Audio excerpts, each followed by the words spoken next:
Dans la deuxième partie de cette vidéo, nous allons parler de la double authentification. Alors vous le savez, c'est maintenant quelque chose qui est assez classique et répandu. Ça va vous permettre tout simplement d'ajouter encore un niveau de sécurité pour vous connecter au logiciel.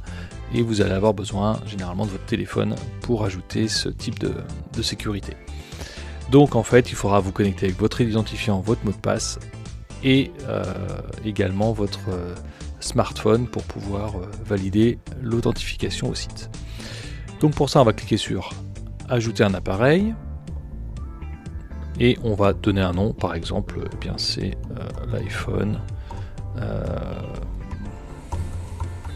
de Théo.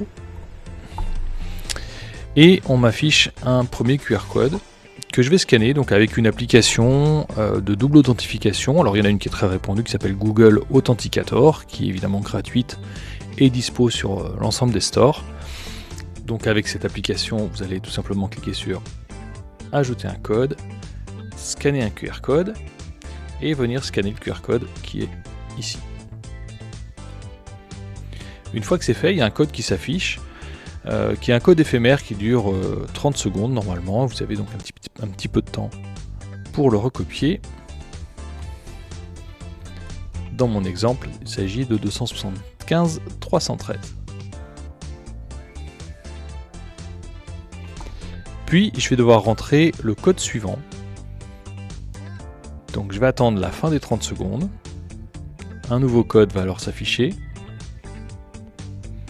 C'est le 941 305. Je valide. Et ça y est, mon iPhone est associé avec ce compte et avec cette protection de double authentification.